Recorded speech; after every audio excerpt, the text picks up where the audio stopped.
warahmatullahi wabarakatuh. Perkenalkan, saya Fitriani dari kelompok 5. Saya akan membacakan materi saya, yaitu kebisingan. Bunyi atau suara adalah kompresi mekanikal atau gelombang longitudinal yang merambat melalui medium.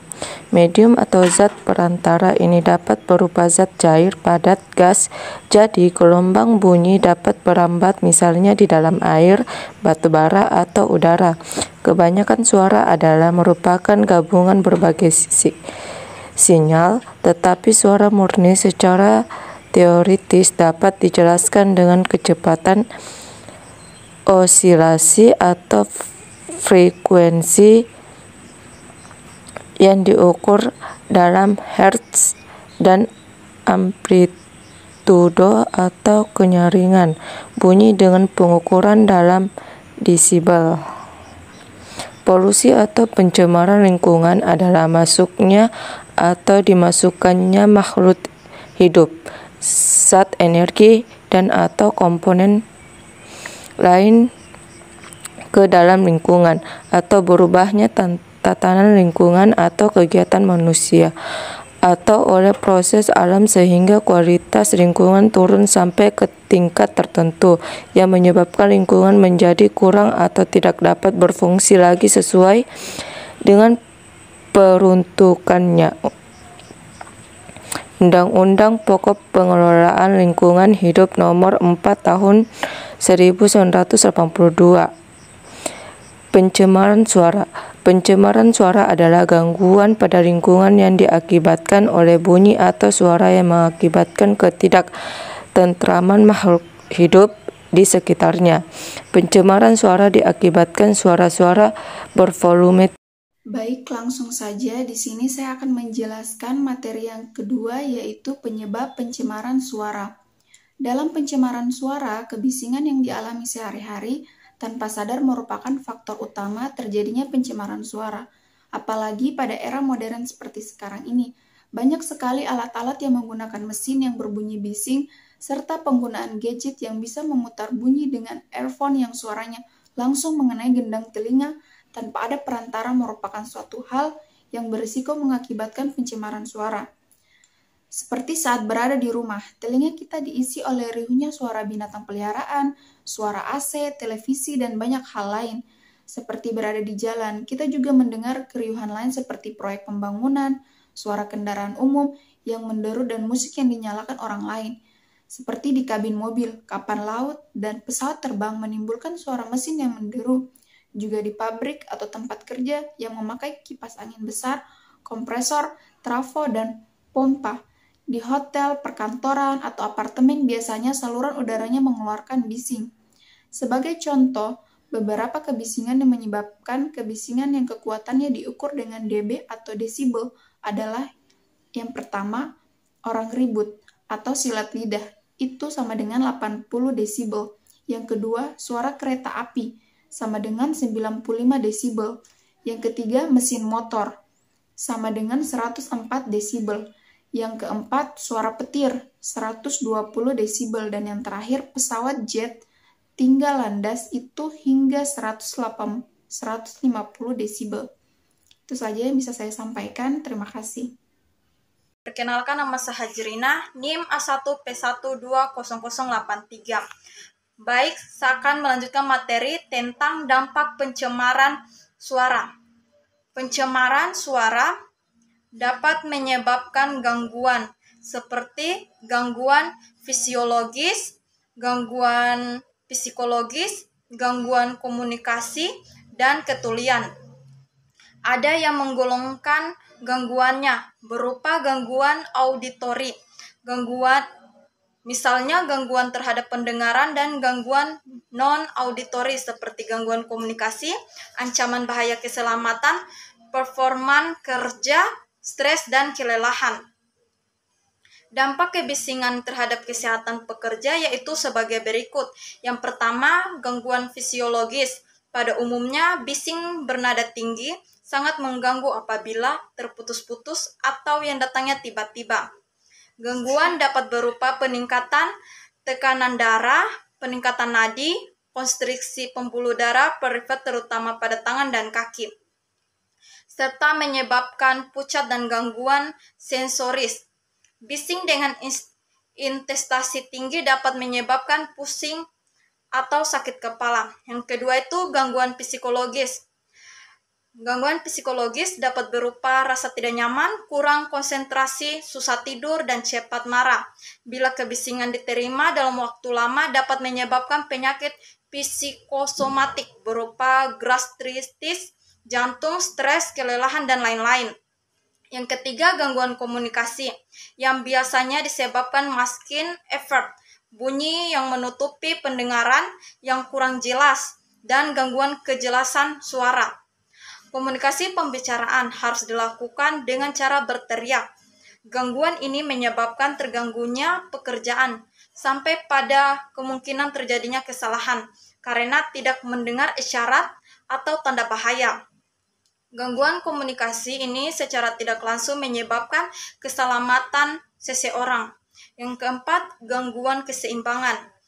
Bising yang sangat tinggi dapat menyebabkan kesan berjalan di ruang angkasa atau melayang, yang dapat menimbulkan fisiologis berupa kepala pusing atau mual-mual. Yang kelima, efek pada pendengaran.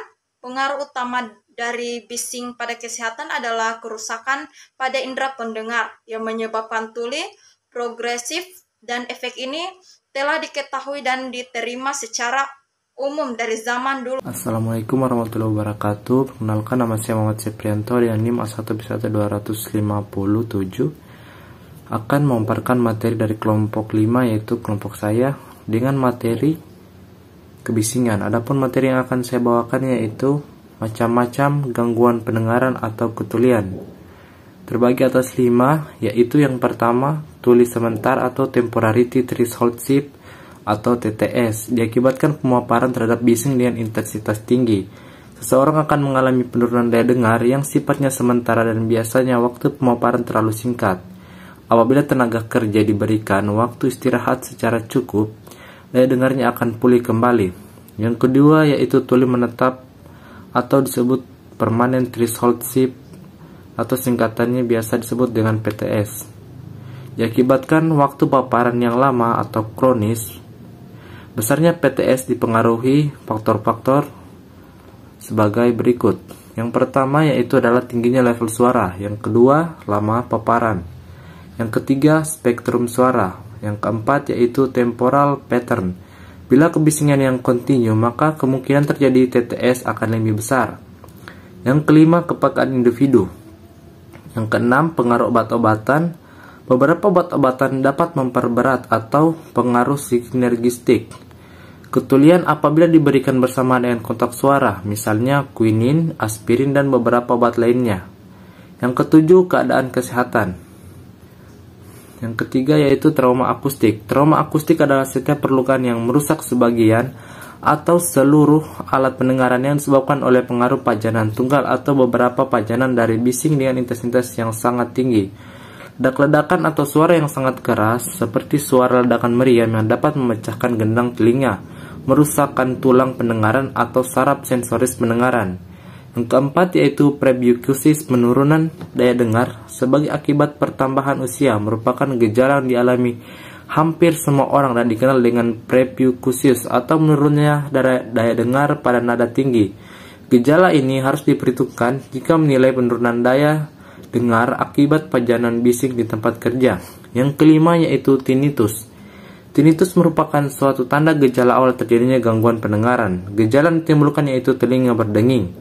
Orang yang dapat merasakan tinnitus dapat merasakan gejala tersebut pada saat keadaan hening, seperti saat tidur malam hari atau saat berada di ruang pemeriksaan audiometri. Sekian yang dapat saya sampaikan. Saya ucapkan wabillahi taufiq wal hidayah. Wassalamualaikum warahmatullahi wabarakatuh. Bismillahirrahmanirrahim. Assalamualaikum warahmatullahi wabarakatuh. Baik, saya akan melanjutkan materi ke slide 8. Cara menanggulangi pencemaran suara. Penggunaan alat peredam suara. Secara konvensional, bising diredam dengan memakai bahan-bahan peredam. Bahan tersebut ditempatkan di sekitar sumber bising atau di dinding ruang yang intensitas bisingnya mau dikurangi. Selain itu, kini di perkantoran, hotel atau apartemen di kota-kota besar yang dapat dengan lalu lintas utama atau dekat bandara yang dirasa lingkungannya mempunyai kebisingan yang tidak bisa ditolerir oleh pendengaran manusia. Pendidikan. Melalui pendidikan dapat memberikan kesadaran serta membentuk sikap positif terhadap alam sekitar, terutama dari hal-hal yang sangat kecil. Melalui pendidikan, mereka dapat mengetahui berbagai pencemaran alam dari segi efek-efek negatif terhadap lingkungan dan manusia. Assalamualaikum warahmatullahi wabarakatuh. Perkenalkan, nama saya Rosalinda dengan NIM A1P1-265. Di sini saya perwakilan dari kelompok 5 akan memaparkan materi tentang cara menanggulangi pencemaran suara dengan cara tanggung jawab bersama. Pemerintah harus berperan dalam pembuatan hukum untuk melindungi alam sekitar. Pengawasan oleh pejabat lingkungan perlu ditingkatkan. Pengusaha pabrik harus mendapatkan pengetahuan tentang berbagai bentuk pencemaran dan dampak terhadap lingkungan sebelum memulai operasi pabriknya, sehingga pemilik pabrik dapat memasang alat-alat peredam suara dalam setiap produknya, sehingga kebisingan dapat diminimalisir. Selain itu, masyarakat juga harus memperhatikan alat-alat yang dapat menimbulkan kebisingan, karena dalam 80% penyebab pencemaran suara ini datangnya dari manusia sendiri. Terima kasih. Baik, bismillahirrahmanirrahim. Assalamualaikum warahmatullahi wabarakatuh. Perkenalkan, nama saya Ladea Pusamputra, NIM A1P1-20053. Baik, di sini saya akan melanjutkan materi kami kelompok 5, yaitu cara menanggulangi pencemaran suara. Pameran yang pertama yaitu pameran dan kampanye lingkungan. Mengadakan pameran secara berskala di setiap daerah tertentu tentu perlu dilakukan dengan mendistribusikan brosur tentang penyebab dan dampak pencemaran suara terhadap lingkungan dan manusia. Untuk yang kedua, melalui media massa, penyiaran masalah terkait lingkungan agar masyarakat peka dan berhati-hati untuk melindungi lingkungan dari pencemaran. Di samping itu juga pihak media massa juga harus selalu mengupdate informasi tentang lingkungan, terutama masalah pencemaran. Baik, sekian dari saya. Saya akhiri. Assalamualaikum warahmatullahi wabarakatuh.